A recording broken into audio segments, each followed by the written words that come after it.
Hey up, how you doing? I've had another idea for a video. Keep coming up with them, and they pop into my head at any point, whatever I'm doing.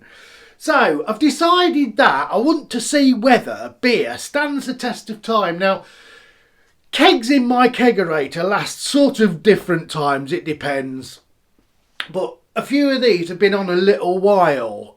They're all sort of going to end probably at the same time, but I've brewed ready for that, so do not fear, I'll be alright. But I'm going to see whether they're sort of, as I can remember, that's the same or less hoppy or different to when they first went on. So I'm starting off with the Stardust, the Cross Maloof Stardust Mix Pale. Here she is. I reckon there's 3 pints of this left. So we are getting to the bottom. This has absolutely definitely not cleared out. It looks exactly the same as it did when the first one came out. No clear ring. Head's still lovely. Still looks the part. It's still got a very beautiful aroma. Yeah. So I'm doing this for the camera for you guys, but I've been drinking it through, so I can tell whether it's changed, so I know the answer to this. I'm just doing it to bring this to you as an idea.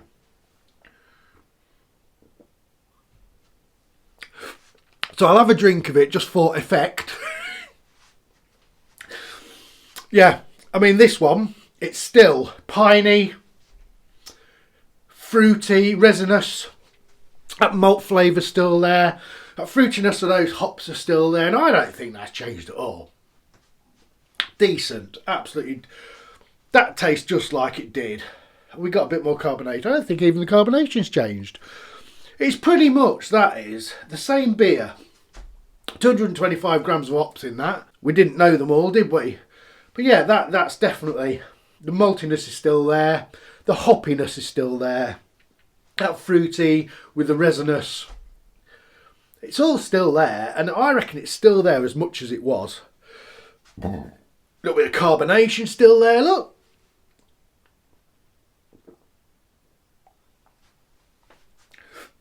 It's the same beer. It is the same beer, that is. That stood the test of time.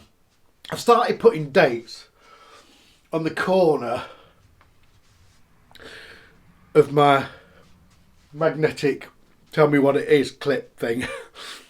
So I sort of know how long it's been. The thing is, this one hasn't got it on. The Neipa that I'm gonna do one of in this video, that hasn't got it on, but I can look back on the video of that because I sort of did a tasting video pretty much as I kegged it, and I know how long it took to ferment, so I can work that one out. And the Coconut Clipper Stout, I haven't put a date on that one because this was before I started doing it. But I'm going forward. This is what I'm doing. I'm looking down here because I've got 2 kegs down here with beers that I've just kegged, and I've put them on them. I'm putting the kegging date on, that's what I'm doing. But I'll be able to look back on that Clipper Stout as well, a Coconut Clipper Stout, because I sort of know when I did that. The video, I recorded the video, I've still got the footage on my phone of when I kegged it, so I can work it out from there. So I can work it out. So I will. I don't know if I will this one. This is sort of, yeah. We'll start with this one and we'll work our way through. I don't know how long this is going to take me. I don't know whether I'm just going to do this, the Neipa and the Coconut Clipper Stout, because this is like a mildly fruity 225 grams. That Neipa's a super hoppy one, innit? And then that Clipper Stout's a dark beer, which, you know, they do evolve and they do change. But that's got quite a lot of coconut in it, so it'll be nice to see whether that coconut's still there. Well, I know whether it's there or not because I'm drinking it. But you know what I'm saying, don't I? For the full video effect, for you guys, obviously, I'll bring it to you with a tasting, even though I could stand here now and tell you what they're all like because I'm drinking them all, but that's not much of a video, is it? So yeah, I'm going to go and enjoy this. So I think I've got about 3 left in here. Decent. See you in a bit. Here we are then with another one of the beers. It is the Neipa Mosaic and Citra, with more Citra in the Mosaic. Been back on my videos, as I put on the bottom of the screen. By the way, it was -5 degrees this morning. It's still -1. My heater in here is a bit noisy, so I've just got to wrap myself up. Yeah, so as I was saying before I got distracted again, as I put at the end of my last segment, I went back and looked at the dates of the beers and figured out when they was kegged. But I've decided, obviously, or I figured, I've got to give you a time frame now, haven't I?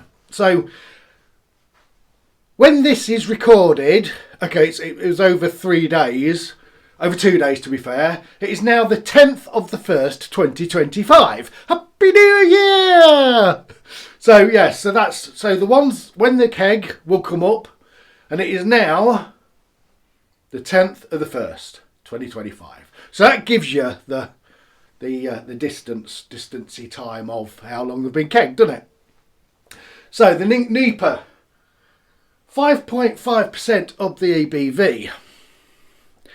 This was keggerooned on the 24th of the 10th, 2024.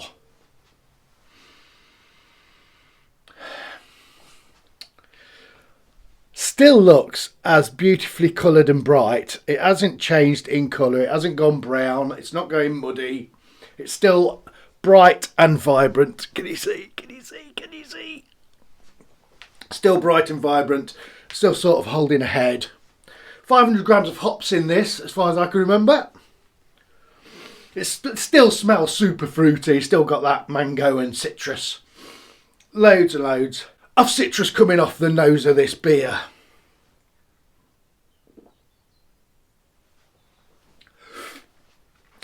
I absolutely love this beer. I love it, love it, love it, love it. I love it, love it, I love it. But to the point in hand, the aroma, it may have dropped a little bit of aroma. It was really super pungent when I did the first video. It was coming out there. Still is. But you've just got to get a little bit. I mean, when I did the video, I think I was here. And I was going, oh, you can smell it. And you could. And you sort of can, but you just need it a bit closer, I think.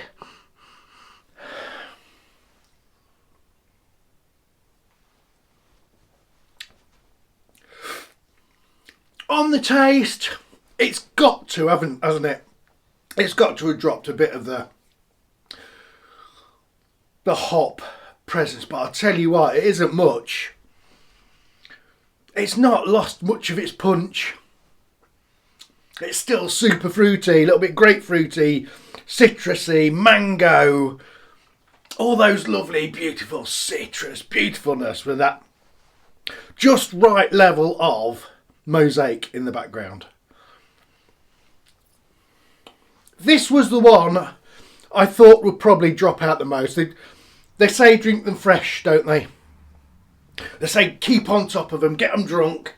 Now, I'm not exactly sure because I'm still loving this. It has lost a bit of its hop powerfulness. But it's not lost so much hop powerfulness. It's causing me a problem. I still definitely know it's a Neipa.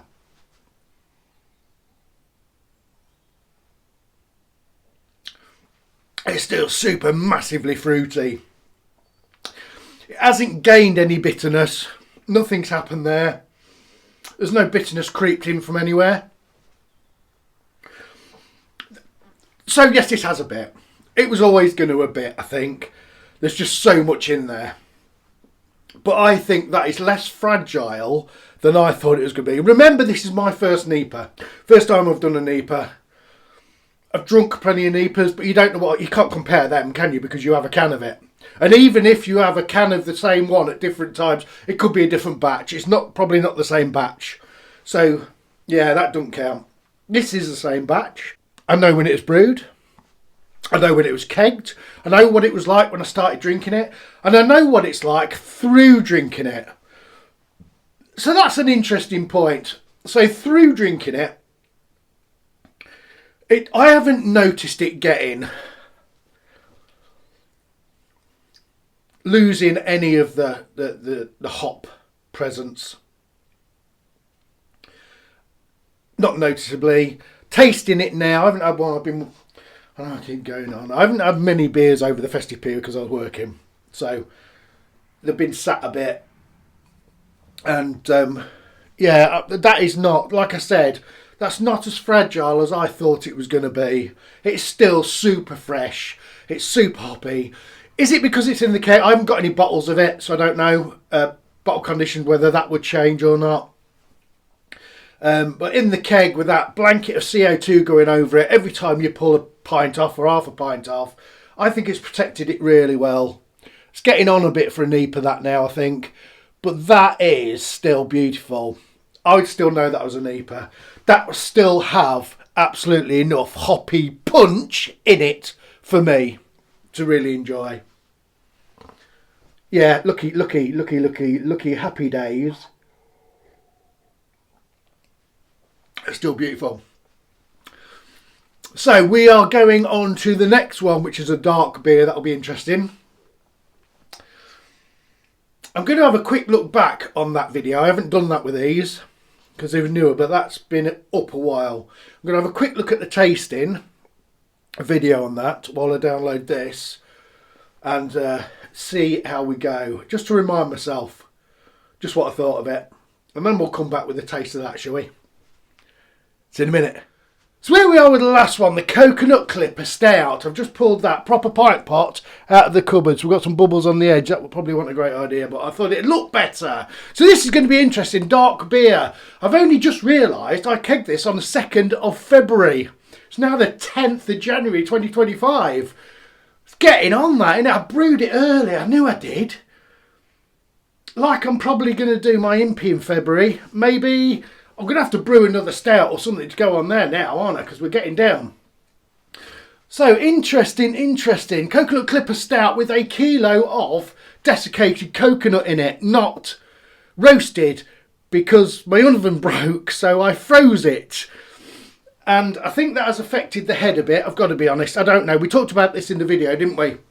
I don't know whether the oils in the coconut have ruined my head a bit. I mean, that doesn't look too bad at the minute, but it's not as big as it normally is. I normally have big heads on my stout and they're creamy and lovely, and even though I'm not on nitro, they're normally pretty good. These seem to dissipate on this one, but like I said, I didn't dry the coconut out. I froze it because my oven broke, didn't it? And then on the dry hop, when I was brewing it, and then on the dry hop, I was like, I've got a new oven, obviously. But I was like, do I keep the continuity and just freeze it and put desiccated coconut in and not roast it? Or do I roast it? And I was like, I don't know what to do. So I didn't roast it. So it came in at a ABV of 5.4%. I can't believe I did this on the 2nd of February last year. Can't believe it. Can't believe it's lasted that long. To be fair, I had a stout on. I had a cherry stout on. That lasted quite a while. So this was sat in the keg, just chilling its beans out. See, look, that head is. It's just going. It's just going down. It's a lovely colour. And you still get quite a bit of cocoa nut off the nose. Don't think you got as much as you did.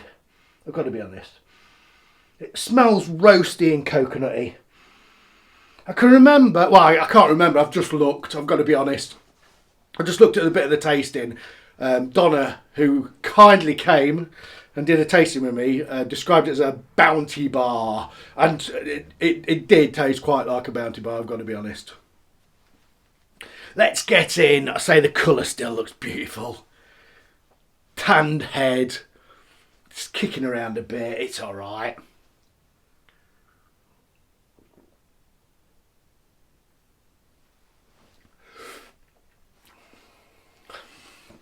Straight off the bat coconut. Straight off the bat coconut. Blooming heck. It is still there. I don't know why I'm actually surprised. Although, to be fair, I haven't had one of these since last year. So, you forget, don't you? A little bit. You forget a little bit. But yeah, that is on the nose. It smells a bit chocolatey and a bit coconutty. It is a bit of a cold day. It is a cold day, but it's come out of the kegerator.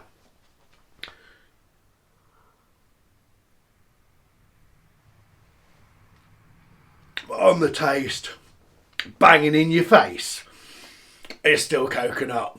It's still there, lovely. Then, as that dissipates a bit, you get like a milk chocolatey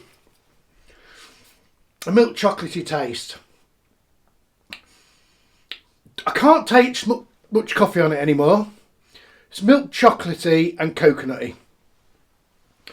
It's still a lovely, nice mouthfeel. The carbonation's still quite low. And right at the back end, when everything's dissipated away, you're left with a lingering coconut. You're left with a lingering coconut. I don't know whether if I'd roasted that coconut, it'd have taken a bit of the coconutty away. Proper coconutty still. Everything's lovely and rounded. The dark malts, there's no astringency.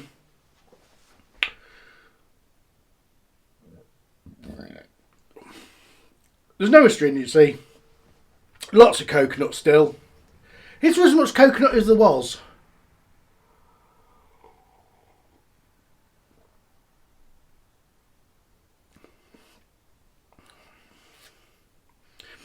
It's not far off, you know.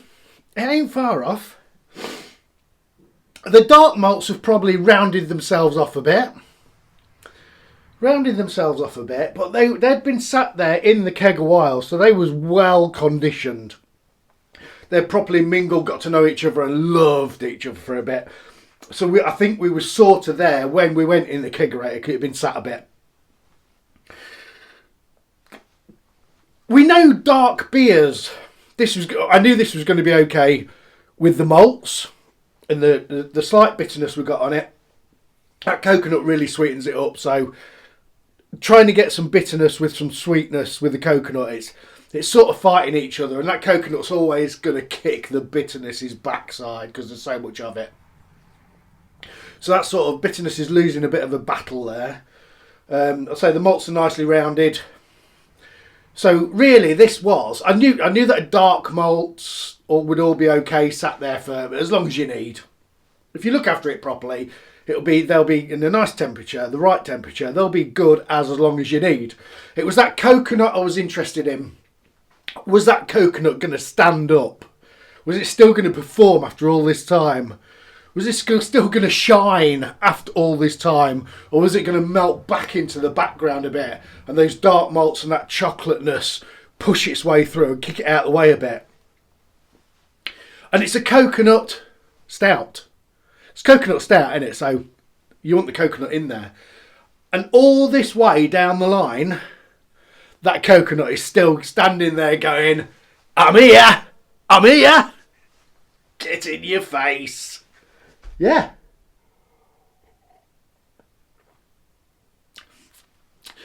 I talked about it being creamy. And it's still got that lovely mouthfeel. And it's still got that creaminess that has. Do you know what? That is kicking. That is kicking ass. That has kept itself absolutely perfectly. This was the one I would expect to survive as a stout on its own.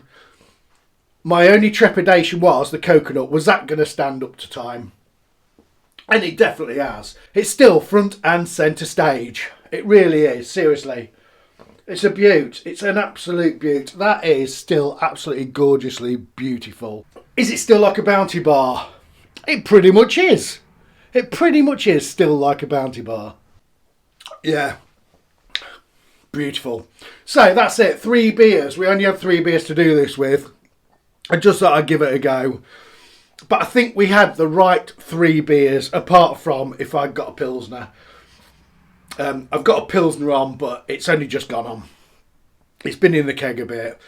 I don't want to wait too long to do this. I'm going to put them together and I'm going to get it out soon. So 3 different beers. That Stardust has kicked. That was like a Westie. We've got a Neipa, super hoppy. Are they going to keep their hoppiness? They did a pretty good job, to be fair. 500 grams, they didn't do bad. I was worried about the colour. Is that going to deteriorate? That has been in there probably longer than it should do, but in everybody's train of thought, but actually in standard experience now, it's fine. It's still got a lovely bright colour. It's still got lots of hoppiness, and yeah, I think that stood the test of time. I was expecting a bit of a drop, and I got a bit of a drop, but I didn't get too much. And this baby is still coconut. Coconut, coconut, lots and lots of coconut. It's still there. It's still proper powerful. You'd still know. Well impressed. I'm hoping to do an MP. I've talked about it. I'm hoping to, but I'm gonna have to do another stout and get it on. I'm running out of stout ideas a bit. A nice drinkable stout. If you can think of anything, I could do. Although by the time this video goes out, I might have done one ready. I don't know. I'm running out of ideas a bit. I've done a breakfast stout. I've done a cherry stout. I've done a coconut stout. I've done a stout loads of times. What else have I done? I must have done some other stouts, but yeah, I'm not sure. I like a stout on. Do I want to do a clone? I don't know. I'm running out of stout ideas. I might just do another stout. It's nice to have I have perfected, I think, my stout recipe. Trouble is, I'll probably not get a video out of that, will I? Because I've done loads of videos on the stout that I brew, and it's pretty much the same with a few tweakaroonies. I don't know. I do. See, when I am doing a brew, I also think about you guys, because I want to get a video out of it for you. You know, if I brew a beer, don't do a video on it, it leaves a massive gap, doesn't it? Yeah, I don't know. So I always keep you guys in mind when I'm brewing a beer and what I'm going to do to brew a beer. So yeah, it's not a case when you do this. It's not a case of just being able to brew what you want, or it is. I do brew what I want mostly, but I do have to think about. I can't brew the same thing over and over again, can I? It's just not that interesting. So we will see. I don't know. I have to have a think about it. Anyway, I am starting to waffle. I can hear myself. Thank you for following along again. I hope this has been a bit interesting. Like I say, it's a bit funny this video because I sort of knew I've been drinking these, although I hadn't had one of these for a while. My stouts last a while. I sort of have one now and again. I like it there. I like it there if I fancy one. All year round. Yeah, I sort of knew what the other ones was like, but obviously you've got to do a video and a tasting on it, else there's no point. No point in me sitting down there and going, that's that, I'm not very interested in it. As I said first anyway, as I said, I'm still waffling. I am still waffling. So, before I lose you, if I haven't already lost you, thank you very much for watching again. I appreciate you all. Cheers. Like, subscribe and hit the bell.